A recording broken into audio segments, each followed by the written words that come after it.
Welcome back to the Faith and Focus podcast, your essential revision companion for OCR A-Level Religious Studies.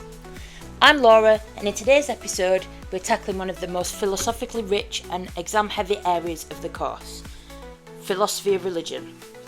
If you've ever asked questions like, can we speak meaningfully about God, are miracles really evidence of divine intervention, and what happens after we die, if anything at all, then this episode is for you. Here's what we're covering today. Religious language, can we talk about God in a meaningful way? We'll look at Aquinas, Tillich, Eyre and Wittgenstein. Miracles, we'll unpack the definitions and debates from Hume's scepticism to Swinburne's defence and Holland's reinterpretation. Life after death, from Plato and Descartes to resurrection theology and John Hick's replica theory, will weigh the philosophical arguments for and against life beyond the grave. Key scholars and quotes, we'll look at a curated collection of essential thinkers and their exam-ready soundbites. Number 5, we'll look at a revision strategy, and we'll close with a practical mind mapping method to help you consolidate everything from today's episode. Whether you're refining AO1 or sharpening AO2, this episode gives you the clarity, confidence and connections you need to tackle those 40-mark questions with precision. So get your notes ready, or just sit back and absorb, and let's dive into the heart of belief, reason and life's biggest questions. Segment 1, religious language. So why do you need to know about religious language? So it's a core evaluative topic in philosophy of religion. So you need to understand things like God is love or God is omnipotent. You need to understand that they have meaning, and especially if God is said to be beyond our understanding. So this topic examines how different theories attempt to solve the problem, looks at some challenges posed by logical positivism.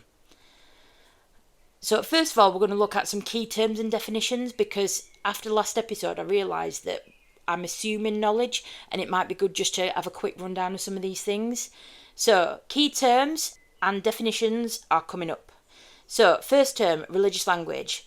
Definition, language used to express ideas about God, the divine and spiritual truth. Number 2, via negativa, or the apophatic way, describing God by saying what he is not. Anthropomorphism is attributing human characteristics to non-human beings such as God. The analogy of proportion, God's qualities exist in proportion to human qualities but far greater. Analogy of attribution, human qualities reflect God as their source, e.g. our goodness from God. A symbol is a sign that participates in the meaning that it conveys. Logical positivism is the belief that only empirically verifiable or analytical statements are meaningful, and the verification principle is the idea that a statement must be testable by experience to be meaningful. So let's start with number 1, the via negativa, or the apophatic way. So the via negativa argues that human language is too limited to describe the infinite nature of God. So because God is transcendent, so he's beyond all our experience, and ineffable, beyond words and understanding, anything we say positively about God can be misleading or even idolatrous. So instead of saying God is good, we might say God is not evil or God is not finite. So this protects the idea of divine mystery, that God is unknowable and that's deliberate, and it avoids reducing God to human concepts. This approach is rooted in Neoplatonism and used by figures such as Pseudo-Dionysius and Maimonides, who claimed that negative language maintains divine mystery. So what are the strengths of the apophatic way? So it avoids anthropomorphism, which is the danger of making God seem human. Because we've got limited language, we have to talk about him in human terms, but there can be a danger to make him seem human. It respects God's transcendence and his holiness. It's putting that divide there, that he is different. And it encourages humility in theology, i.e. we can't get too cocky and think that we know everything, because actually the basics of how do we even explain God are not simple. Weaknesses, it doesn't communicate anything positive about God. So it doesn't say God is this.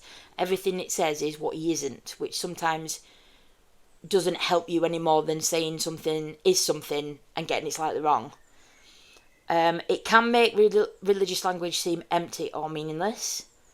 And it can be difficult to relate to or form a relationship with a God that is described only in negative terms. So if you think that God isn't this and he isn't that, how does a positive relationship form with a God like that?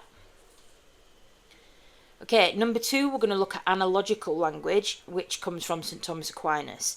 So Aquinas argued that univocal language, or words meaning exactly the same in all contexts, and equivocal language, words meaning different things in different contexts, are both inadequate for speaking about God. So instead, he proposed the idea of analogy, which is a middle path. So we can talk about God using human terms, but we use it as an analogy, recognising that we're saying something about God and something is true, but it's just going to be infinitely greater if it's God. Okay, so Aquinas argues that there are 2 different types of analogy. So there's analogy of proportion and analogy of attribution. So the analogy of proportion is that God's goodness is proportionate to human goodness, but on a different scale. So our scale is obviously a lot smaller than what it would be on God's scale, because we know what goodness is, for example, and we can grasp that as a concept. We couldn't really grasp what divine goodness is, but we can use it as a basis from our perspective and understanding. And then analogy of attribution, qualities in humans like wisdom or love come from God as their ultimate source. So when God created us, he created us with the capacity to love, and then that means that love must be present in a God in a higher form, because where do we get it from otherwise? Strengths of this argument, it balances meaningfulness and mystery. So we can talk about God and we can say things about him, but we're not claiming to know everything about God.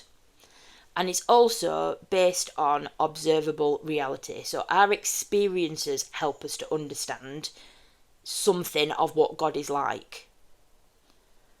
Weaknesses, it's still relying on human experience. Okay, now we are not perfect and we are not divine, and therefore we can still distort what God is because we still don't fully understand. Analogies can be misinterpreted or misunderstood. And critics like Eyre and Flew, who we'll come on to later, they would argue that it lacks empirical grounding. Okay, number 3, we're looking at symbolic language, and this comes from Paul Tillich. So Tillich claimed that religious language should be seen as symbolic. It's not literal, and it's not even analogical. Symbols are participatory. They point at something beyond themselves, and they tell us a deeper spiritual truth. So, for example, the cross is not just a reminder of Jesus' death, but it symbolises all those things that Jesus did by putting himself on the cross. So sacrifice, salvation, hope, life after death, etc., etc. Saying something like God is love, it's symbolic. We don't know that, but it points at something that we think God represents. So symbols are living realities in religion, all right? They are very much a real thing, and you only need to walk into a church or a synagogue or a mosque and there are symbols around, okay? So it's something that can inspire people. It gives them like an emotional tie to God, and it can prompt action. It helps believers to engage with the divine without reducing God to human terms. So it gives us that ability to engage with him in some form without reducing him to just a human or to anthropomorphise. Strengths of this argument, it encourages rich emotional and spiritual understanding. It fits with how religious practice actually works. So in most religious practice, certainly in Christianity, there are symbols that point to something else. So the laying on of hands, for example, during baptism or during confirmation is a symbol. It points at something deeper that is coming from God, i.e. God's grace and the Holy Spirit. And it also avoids literalism, so it doesn't define God rigidly and tell us that he is literally one thing or another. However, weaknesses, symbols are subjective. So meaning can change depending on time and depending on culture. Some symbols lose their power or become cliché, and some critics, i.e. John Hick, argue that symbols might not reveal any truth. All they might do is represent feelings or concepts. So number 4, we've got logical positivism, which is A.J. Ayer. So logical positivism emerged from the Vienna Circle and is popularised by A.J. Ayer in Language, Truth and Logic, published in 1936. So it claims that a statement is only meaningful if it is, number 1, analytic, i.e. true by definition, and number 2, empirically verifiable. So religious statements like God exists or God is love fail both tests. They're not logically necessary, true by definition, and they're not empirically provable either. So therefore, Ayer would conclude that religious language is meaningless. It's emotionally powerful, but it's meaningless. Strengths of logical positivism. So it promotes clarity and logical rigour, because you've got some very clear definitions and guidelines to work with. It aligns with scientific methods and empiricism, so tools that we use to challenge hypotheses in scientific experiments, that's very similar. And it's useful to help to challenge vague or emotionally manipulative language. So in a position of being a preacher or whatever, you might start to manipulate language to try and serve your own ends rather than preaching it for what it is. So using A.J. Ayer's method actually helps people to realise whether language is actually helpful or not when related to God. So weaknesses. The verification principle itself is not verifiable. So it's a self-defeating prophecy, which kind of seems a little bit silly. It dismisses ethics, art and spirituality as meaningless, even though they are central to human life. We all know how important language is, but doing the right thing, being spiritual, having a belief, they're all things that can be just as, if not more important. And it also ignores the non-cognitive or the expressive role of language. So language isn't always to communicate fact. Sometimes language is used to express feelings and ideas and emotions, and they're not always empirically verifiable. Okay, and number 5, we're going to look at Wittgenstein and his language games. So Ludwig Wittgenstein rejected the idea that language has fixed meanings. He argues that meaning is found in the use of language within specific language games. So each form of life, science or poetry or religion or ethics, has its own rules for how that language works. So asking whether religious statements are verifiable misses the point because they're not part of the science language game.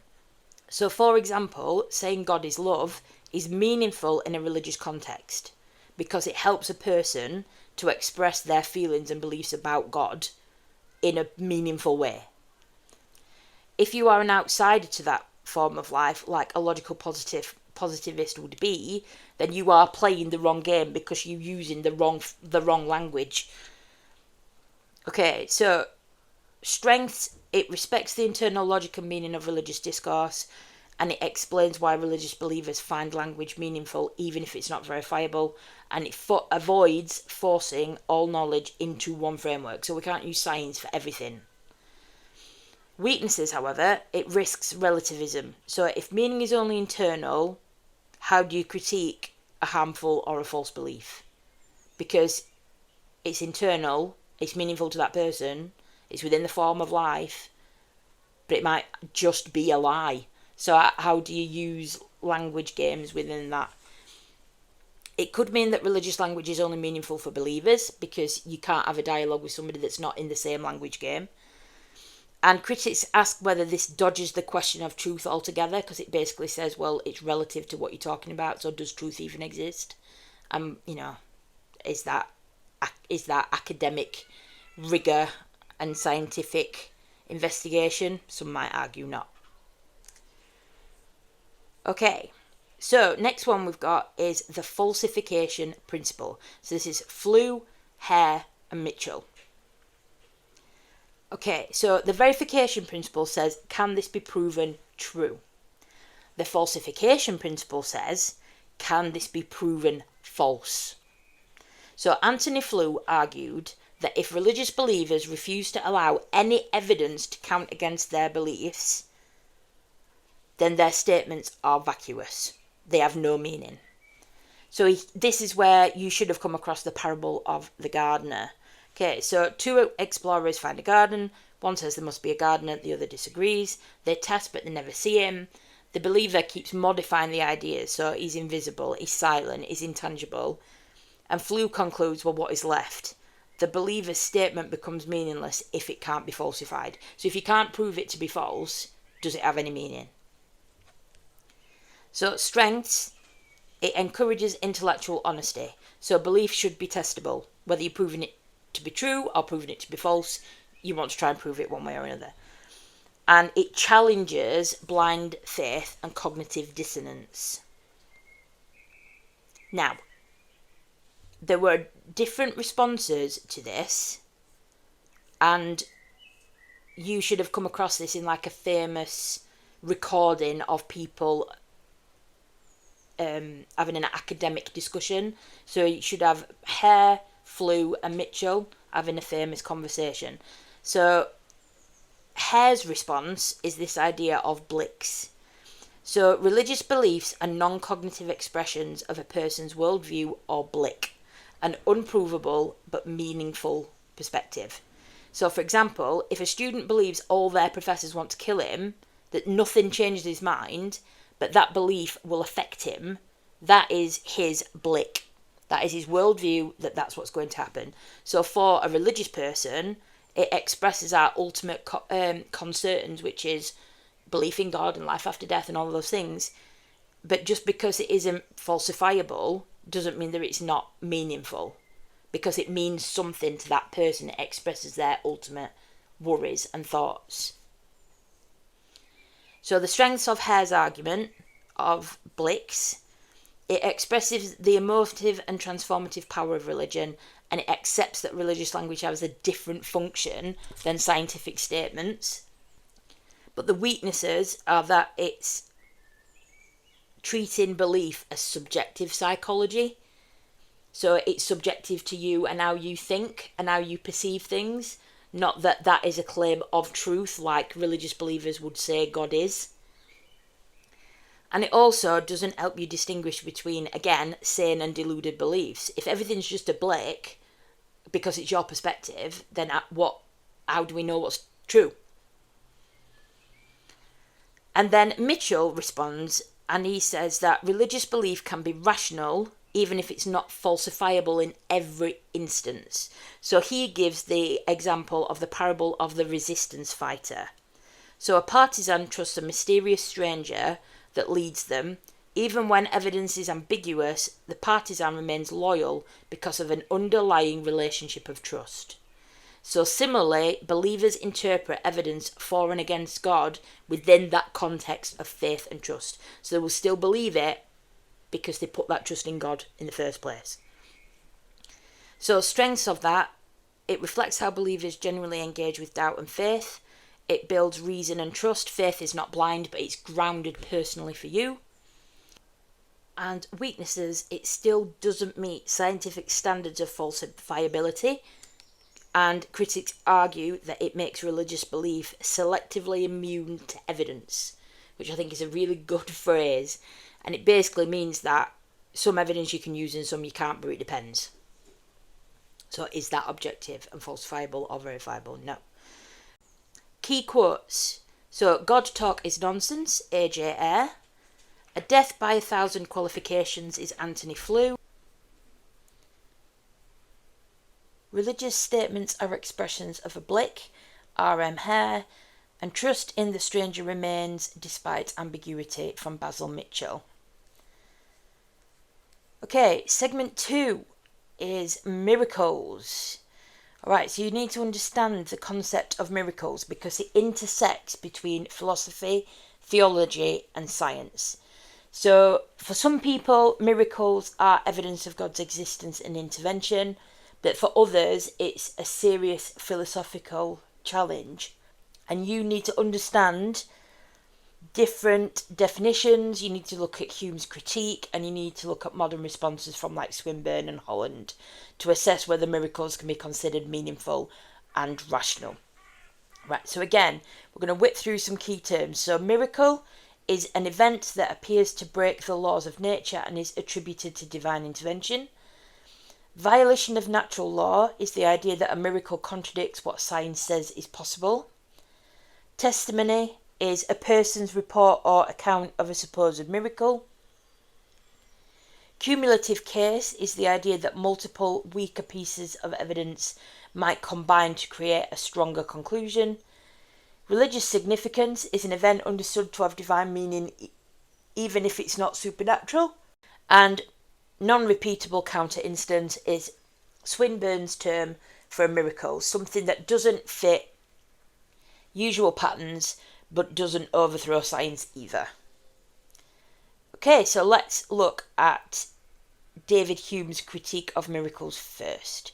So David Hume defines a miracle as, quote, a transgression of a law of nature by a particular volition of the deity, unquote.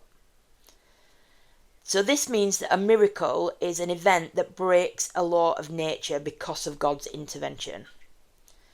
Now, David Hume, as you will have realised throughout your course, is sceptical of anything to do with religion. So he's sceptical of miracles because, number one, natural law is based on firm and unchanging experience. Number two, a miracle contradicts that universal experience. And number three, the evidence against a miracle is always stronger than the evidence for it. So he also questions the credibility of witnesses to miracles because he argues that you are emotionally biased as a person towards what he calls the marvellous. So you are emotionally designed to think, oh, the extraordinary's happened as a person, when actually it might not be that at all. He also thinks that most miracle reports come from ignorant and barbarous nations. So bearing in mind that this is 17th, 18th century, so these are not words that we would use for places now, but these were places that were just being discovered, and obviously America, Africa, places like that, they are unknown at this point.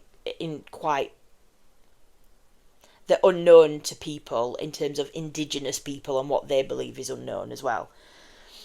And religious traditions have competing miracle claims that can cancel each other out. So a Catholic might claim that something's a miracle that a Protestant might claim isn't a miracle. A Christian might claim something's a miracle that a Muslim might claim isn't a miracle. So there's all different versions of what a miracle is, and that can be quite confusing, I guess. So, strengths of Hume's argument: it encourages empirical rigour and critical thinking. It helps prevent gullibility and deception, so people being deceived by something that isn't a miracle at all. And highlights the problem of conflicting religious truth claims. So this, you could actually think about that in terms of religious language as well. So how you define a miracle and how you explain a miracle, Hume is contradicting that, because he's saying that if natural law is based on firm and unchanging experience and a miracle contradicts that, then it can't be true. And the way that you're explaining it is wrong. So you could use it for religious language as well, actually. And weaknesses: it assumes that we know the laws of nature in full, which we don't. As we know, science is constantly finding new things out. Number two, it doesn't account for personal or collective experiences that might be rational to believe. And it then gets you into like a circular argument. So it's miracles don't happen because they break laws, and we know the laws because miracles don't happen, and miracles don't happen because they break laws, and blah, blah, blah, blah. And there we go in an infinite number of cycles. So number two then, what does Richard Swinburne say to Hume? Obviously not at the same time, because they don't live at the same time, but what is his academic response to Hume? So Swinburne redefined miracles, and he says that a miracle is a non-repeatable counter-instance to the laws of nature.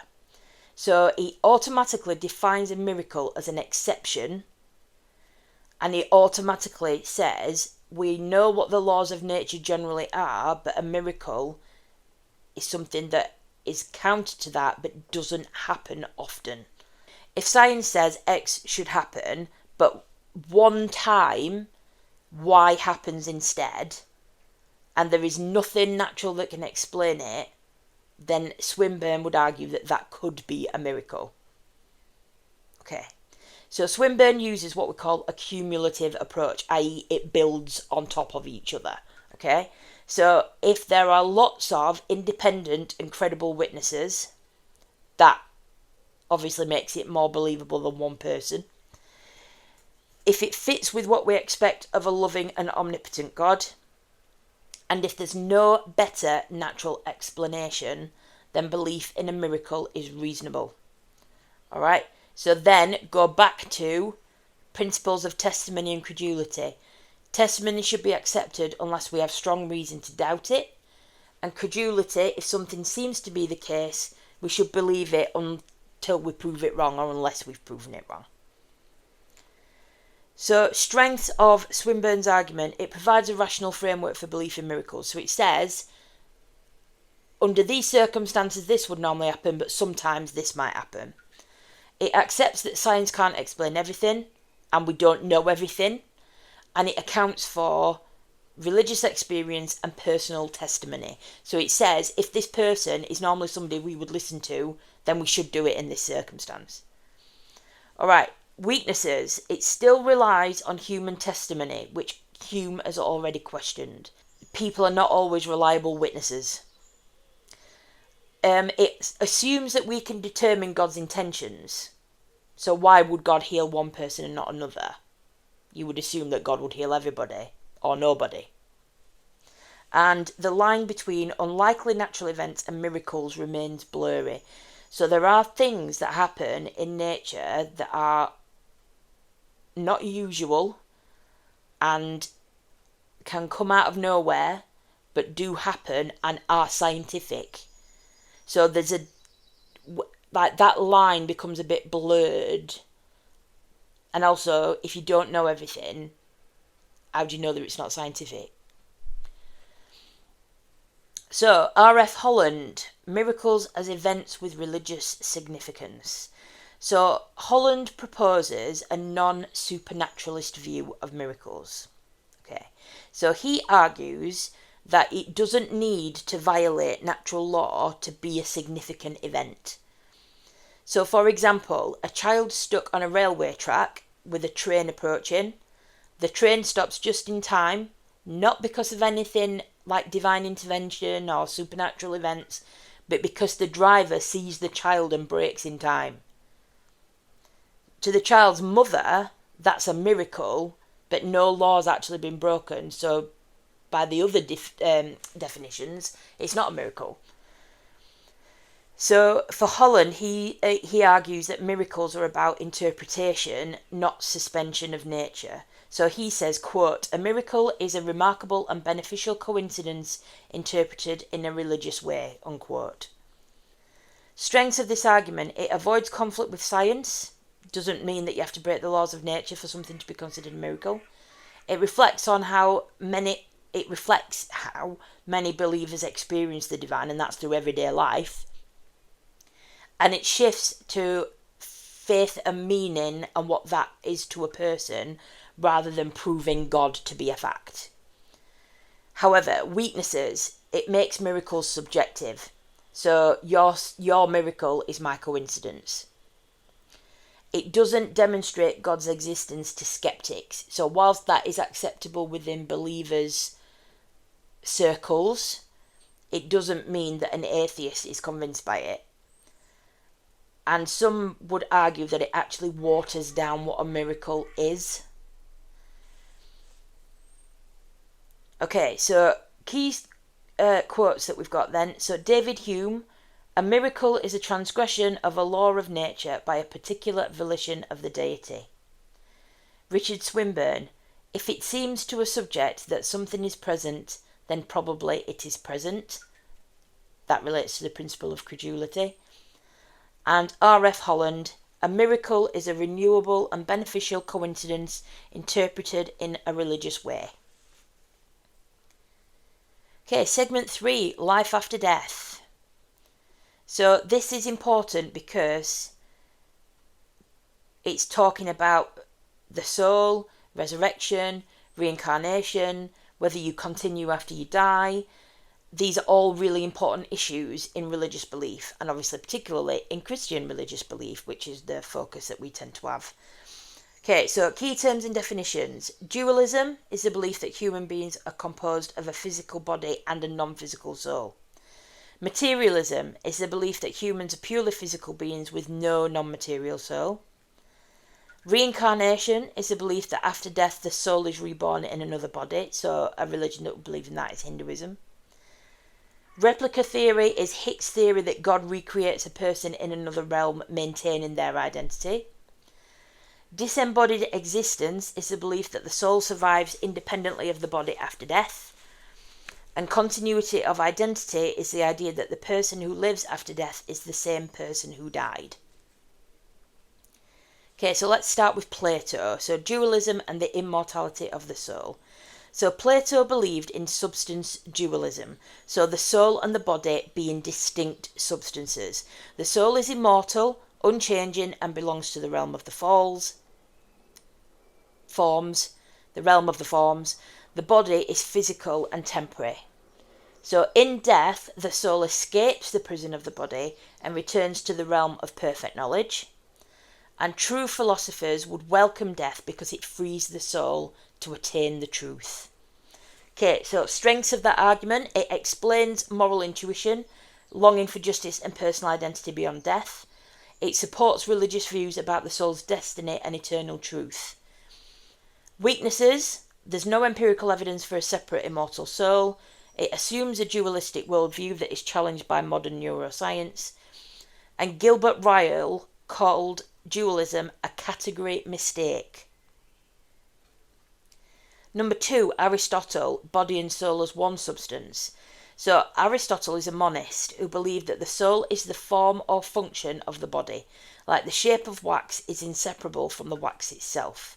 The soul is not a separate substance that survives death, and once the body dies, the soul ceases to exist.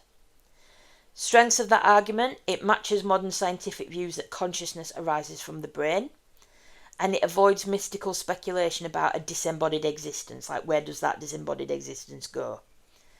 Weaknesses. It doesn't give you any hope of a life after death, and it's incompatible with Christian belief in terms of life after death, resurrection, immortality of the soul.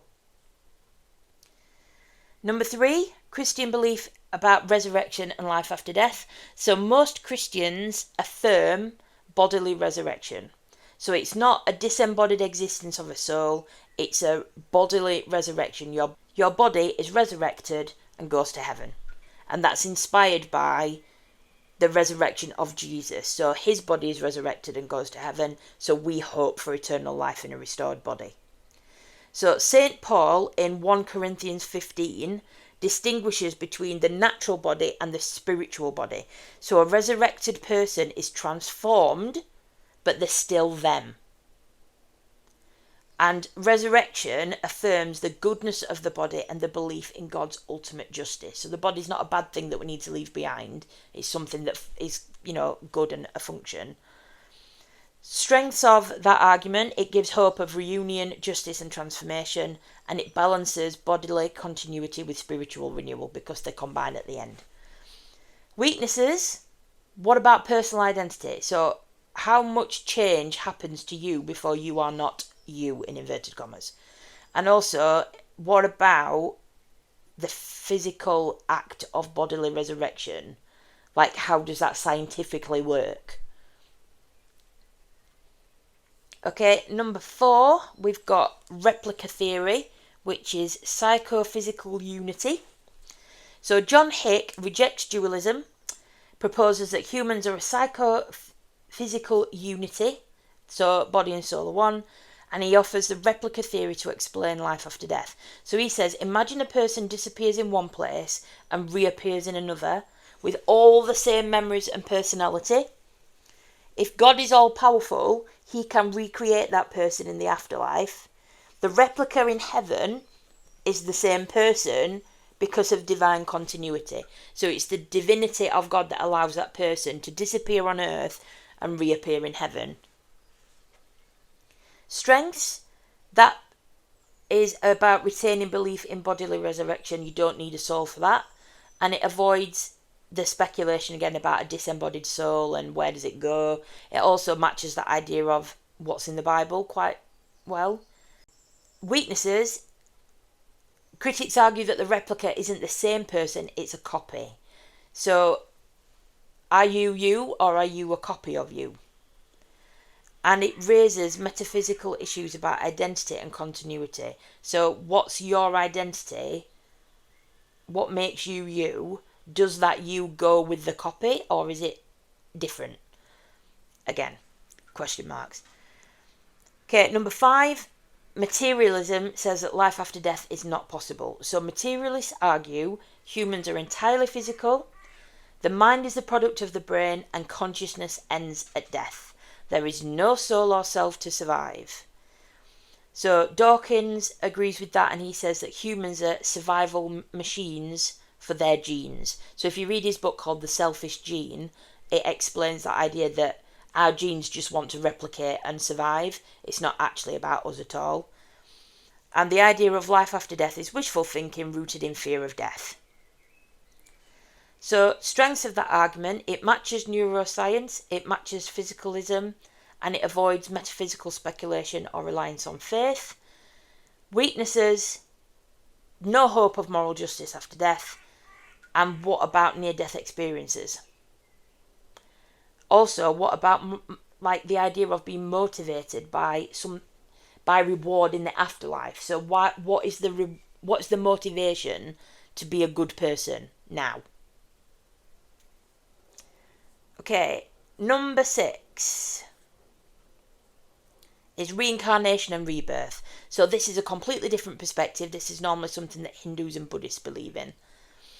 So Hindus believe in the Atman, or the soul, and they believe that that's reborn in a new body based on karma, and the idea is to escape the cycle of birth, death and rebirth.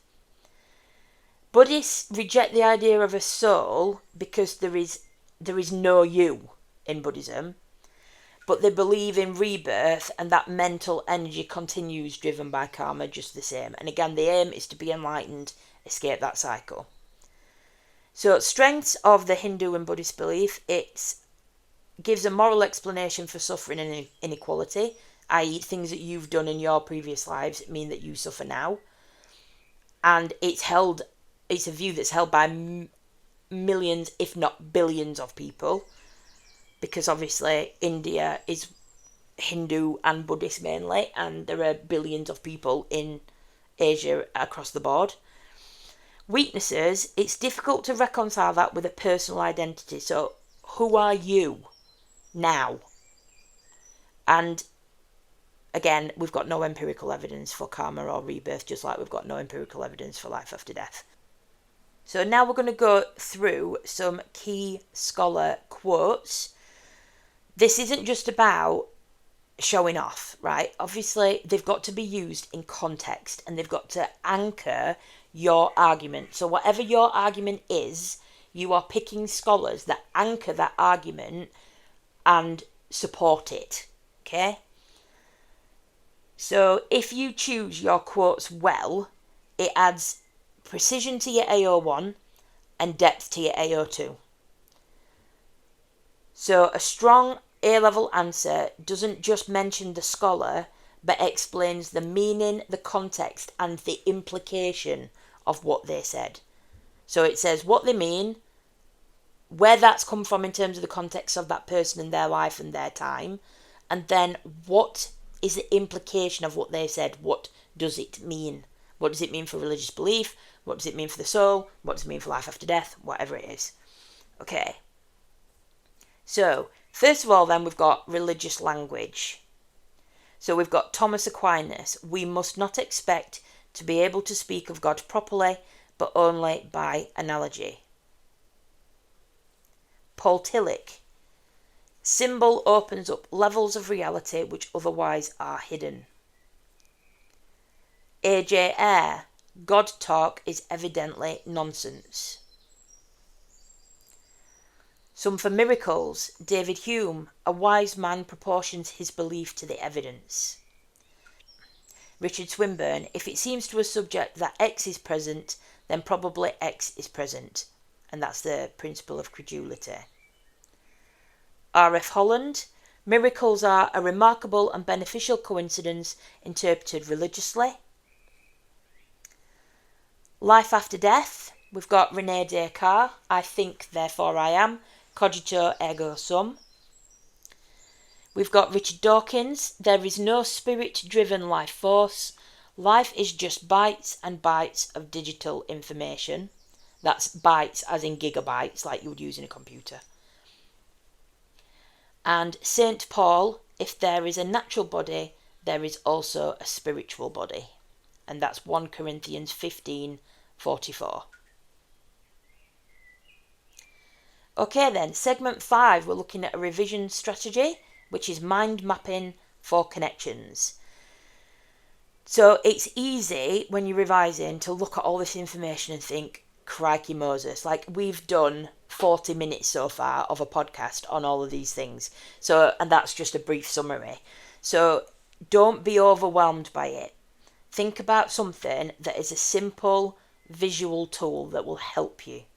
Okay, and mind mapping is something that's really, really useful for that. So it helps you to see how things interconnect. It helps you to organise things, so quotes, strengths, weaknesses, examples. It helps you to build stronger and coherent essays. And it helps you to use both sides of your brain. So you're using the analytical side when you're picking out the information and writing it down, but then how you write it down and the colour that you use and the design that you have, that is using your creative side. So that actually helps it to cement in your mind. So how are we going to do this then? Right, so step 1, choose your topic. So that could be any topic. Obviously, we're going to use miracles, religious language, or life after death as an example today. You draw a large circle in the centre of an A3 sheet, put your topic in the middle.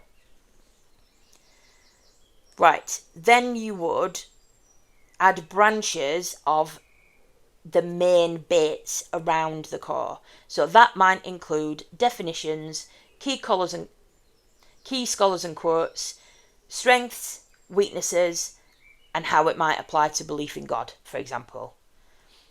Then I would use colours because I am addicted to using colours in mind maps. But I would use things like blue for AO1, so anything that's knowledge, definition, or a quote. I might use red for AO2, so anything that's a strength or a weakness. And then I might use green to connect topics together. So if it's something that you could use in more than one topic, you could draw a little green star at the side of it, and then that would help you to see how things interconnect. Okay, keep it concise, 5 to 7 words per branch or subpoint, right? That makes it summarised and revision friendly. So for example, Swinburne, arrow, miracle equals rational belief if supported, the end. Okay?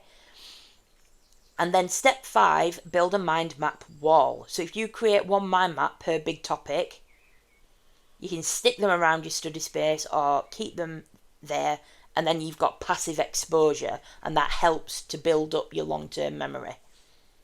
Okay, so challenge then. For today, pick one topic from today's episode, create a mind map with at least 3 scholars, 2 quotes, and 2 evaluative points. You could even snap a picture of it and use it as your phone wallpaper, because exposure helps memory. And then what I would do with that is 3 essay skeletons. So I would pick 3 essay questions based on those topics that you've done and do an essay skeleton like we said before, 5 minutes to plan it, and then could you make an actual essay out of it? And then that way you're using more than one revision technique at the same time. Okay then, so that wraps up this episode covering philosophy of religion. So that should be all of the philosophy of religion covered now. So it's very brief, I know, but you should have some arguments for and against God. You should be familiar with problem of evil, religious experience, religious language, life after death, and miracles. Okay, so that is a very quick overview over 3 podcast episodes. So next time we're going to look at religion and ethics, ready for your ethics paper. So we'll look at natural law, we'll look at situation ethics, and we'll look at utilitarianism. So we'll look how each theory works, how to evaluate them, and how to apply them to ethical issues like euthanasia, theft, and nuclear war. So remember, keep building up those revision tools, keep trying essay structures, and keep things alive in your memory as best you can. So until next time, stay curious, keep questioning, and keep learning. Bye!